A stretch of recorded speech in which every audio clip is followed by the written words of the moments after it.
ગુજરાતમાં આ વખતે ચોમાસું થોડું મોડું મંડાયું છે કે નાના શહેરો હોય કે નાના નાના ગામડાઓ હોય બધી જગ્યાએ પાણી ભરાયા છે. પહેલા વરસાદમાં જ સુરતની અસલી સુરત ઉજાગર થઈ ગઈ. સુરત અને સુરતીઓએ પાણીનો પ્રકોપ જોયો છે. નદી નાળા પણ પુલ પર બન્યા હોય, આવું રૂપકડા ઇન્ફ્રાસ્ટ્રક્ચરો બનેલા હોય, વિકાસ દેખાય છે અને દેખાડવામાં આવે છે, છતાં આવું કેમ? તંત્ર પર બેદરકારીના આક્ષેપો થવા લાગ્યા છે. જોવો સીધી વાત. નમસ્કાર. બી ઇન્ડિયા એટલે કે બુલેટિન ઇન્ડિયા એના ખાસ કાર્યક્રમ સીધી વાતમાં આપનું સ્વાગત છે. હું છું સિદ્ધાર્થ પટેલ. આજે આપણે વાત કરવાની છે ચોમાસા માટેની. તો ચોમાસામાં શું થયું એ જોઈએ આપણે. ગુજરાતમાં આ વખતે ચોમાસું થોડું મોડું મંડાયું છે. આમ તો ખેડૂતોને પૂછીએ તો થોડું નહીં પણ ઘણું મોડું કહેવાય એવું ખેડૂતો કહે છે. ચોમાસાનું મંડાણ પણ અત્ર તત્ર સર્વત્ર ન કહી શકાય એવું અત્યારે લાગી રહ્યું છે. ગુજરાતમાં હાલ પણ અનેક જગ્યાએ વરસાદ નથી, અથવા તો અનેક જગ્યાએ વરસાદે આવ્યાનો દેખાડો જ ખાલી કર્યો હોય એવું લાગે છે. પણ જ્યાં પણ વરસાદ વરસ્યો, ખુશી ઓછી, દુઃખ વધુ દેખાયું. નહીં, વરસાદ વરસવાના તો આનંદ થવો જોઈએ, તો દુઃખ તો વરસાદ વરસ્યાથી આડેધડ ભરાયેલા પાણીથી થયું છે ભાઈ. ગુજરાતના જ્યાં જ્યાં વરસાદ વરસ્યો ત્યાં તમામ જગ્યાએ પાણી ભરાવાની સમસ્યાએ દેખાડો દીધેલો જ છે. ભલે તે પછી મોટા શહેરો હોય કે નાના શહેરો હોય કે નાના નાના ગામડાઓ હોય, બધી જગ્યાએ પાણી ભરાયા છે, રોડ ધોવાયા છે, અનેક જગ્યાએ મકાનો પણ પડ્યા છે, અનેક જગ્યાએ વૃક્ષો પણ પડ્યા છે, અનેક સમસ્યાઓ સર્જાયેલી દેખાઈ જ રહી છે. દાખલા સાથે આપણે જો વાત કરવામાં આવે તો સુરત શહેરમાં વરસાદ પડ્યો. સુરતની સુરત વિકાસના કારણે બદલાઈ ગઈ. નવા રોડ, નવા બિલ્ડિંગ, સારું ટાઉન પ્લાનિંગ, રૂપકડો વિકાસ. છતાં પહેલા વરસાદમાં જ સુરતની અસલી સુરત ઉજાગર થઈ ગઈ. પહેલા વરસાદમાં સુરત લગભગ આખું પાણી પાણી થઈ ગયું. ગત વર્ષે ચોમાસાના મધ્યમાં સુરતની હાલત ખરાબ થઈ ગઈ. તમામ જાણે છે કે અનેક વિસ્તારોમાં લાંબો સમય પાણી ભરેલા રહેલા છે. પાણીનો નિકાલ કરવામાં આંખે અંધારા આવી ગયા. એક તરફ બેકવોટર અને એક તરફ આસમાની પાણી, અને સાથે તાપી તો ખરી જ. તાપી પણ બે કાંઠે હતી. તે સમયે ગત વર્ષ સુરત અને સુરતીઓએ પાણીનો પ્રકોપ જોયો જ છે. શું આપણે ક્યાસ આવે છે એટલે કે અંદાજ લગાવી શકીએ છીએ કે આવું કેમ? આટલા સરસ રોડ રસ્તા બન્યા હોય, નદી નાળા પણ પુલ પર બન્યા હોય, આવું રૂપકડા ઇન્ફ્રાસ્ટ્રક્ચરો બનેલા હોય, છતાં આવું કેમ બને છે? આટલો વિકાસ દેખાય છે અને દેખાડવામાં આવે છે, છતાં આવું કેમ? ચાલો, તમે અહીં કહી તો નહીં શકો, પણ મનમાં તો વિચારો. ઝેર એટલે શું? ના, ઝેરની કેમિકલ વ્યાખ્યા નથી જોઈતી કે નથી વિચારવાની, કારણ કે અહીં સામાન્યતા ઝેરની વ્યાખ્યાની વાત થઈ રહી છે. પોટેશિયમ સાયનાઇડ કે એબીસીડી કોઈ પણ ઝેર કહેવાય ખરું, પણ તે નહીં.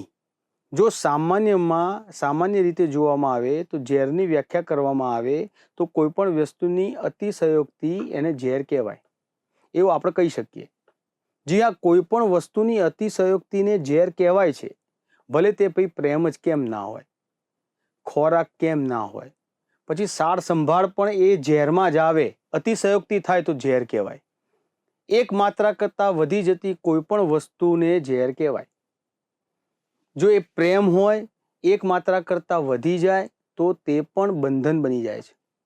ખોરાક હોય તો શરીર માટે અનિવાર્ય છે ખોરાક, પણ અતિશય જો ખાવામાં આવે તો એ શું થાય? બસ સુરત કે સમગ્ર ગુજરાતમાં આવી સ્થિતિ સર્જાઈ છે. અહીં વરસાદી પાણી ભરાવાની સમસ્યા માત્ર સુરતની એકલાની નથી. સમગ્ર ગુજરાતના ખૂણે ખૂણામાં આ પ્રશ્ન દેખાયો છે.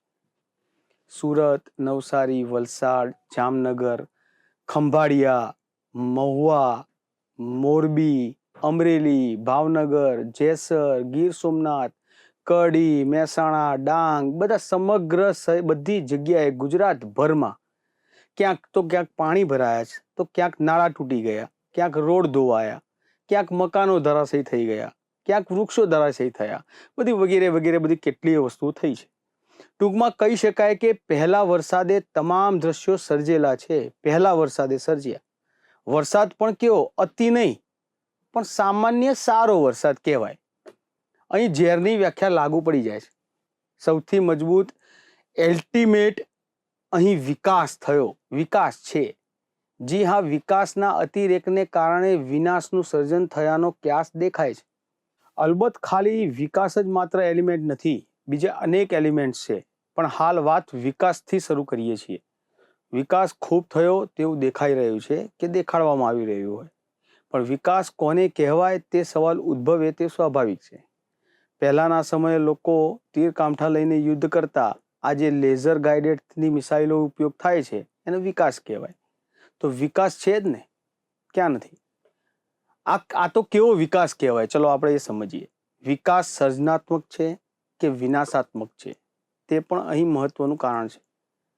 વરસાદના પ્રકોપ સંદર્ભે જોવામાં આવે તો આ વિકાસ વિનાશાત્મક વિકાસ કહેવાય, બિલકુલ વિનાશાત્મક જ કહેવાય.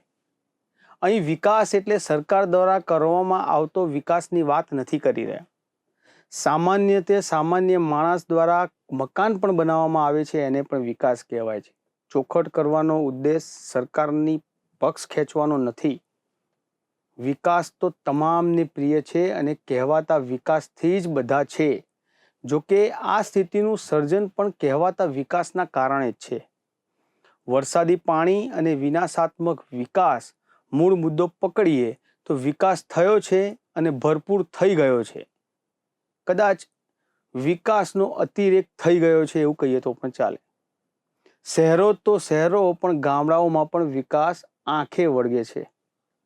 જ્યાં જુઓ ત્યાં સિમેન્ટ કોન્ક્રીટના જંગલો ખડકાઈ ગયેલા છે. એટલા કાટમાળ અને માળખાઓ હજુ બની રહ્યા છે. અને અનેક શહેરોના ગીચ વિકસિત એરિયા એટલે કે પોશ એરિયાની વાત શું કરવી. વિકસિત વિસ્તારમાં આજે જમીન સુદ્ધા દેખાવવી મુશ્કેલ છે. તમામ જગ્યાએ રોડ અને અણધર્યા રીતે રોડ બની ગયેલા છે. બાકી રહી જતું હોય તો ફિનિશિંગના નામે સિમેન્ટ બ્લોકો, રોડના લઢણ એટલે કે ઢાળ અને ગટરની સ્થિતિ એટલી બધી ખરાબ જ છે. હા, ભલે તમે ગમે તે ગામ કે શહેર કે વિસ્તારમાં તમે રહેતા હો, તમારા ખુદના વિસ્તારમાં તમે આ બંનેનો તાગ મેળવી શકો છો. પછી શું થાય તે સર્વને બધી વિદિત જ છે. પછી વરસાદે વિનાશ વહેરવા માટે લાંબી મહેનતની શું જરૂર પડે? બસ વરસવાનું છે અને તે મન મૂકીને વરસે એટલે થઈ ગયું એનું કામ. આવું થઈ રહ્યું છે. પહેલા વરસાદમાં શહેરના રોડ રસ્તા, મકાન, ઘર, દુકાન, કોમ્પ્લેક્સ તમામ આવરી લીધા હતા. જ્યાં જુઓ ત્યાં પાણી જ પાણી. તમામ જગ્યાએ પાણી ભરાયાના દ્રશ્યો દર્શાવવામાં આવેલા જ છે. પાણી ભરાતા તમામ જગ્યાએ તંત્ર પર બેદરકારીના આક્ષેપો થવા લાગ્યા છે. તંત્રની પ્રી મોન્સૂન કામગીરીની પોલો ખુલી ગઈ છે તેવા કહેવતના તીર ચાલેલા જ છે.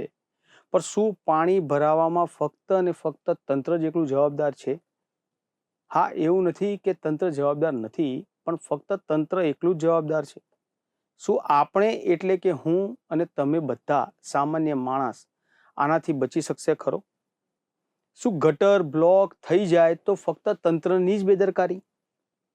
શું તંત્રને તમે કોઈ દિવસ ફૂડ પેકેટ્સ ખાતા જોયું? જી હા, ફૂડ પેકેટ્સ. ચાલો, પડીકા ખાતા જોયા? વેફર, દાળના પડીકા, સેવના પડીકા. તમે કોઈ દિવસ એમને તંત્રને ખાતા જોયા? આપણે પણ એટલા જ જવાબદાર છીએ આ વિનાશના. આપણે પોતે જ કરેલો છે આ વિનાશ. પડીકા ખાઈને લાખો લોકો પ્લાસ્ટિક ગમે તે જગ્યાએ નાખી દે છે.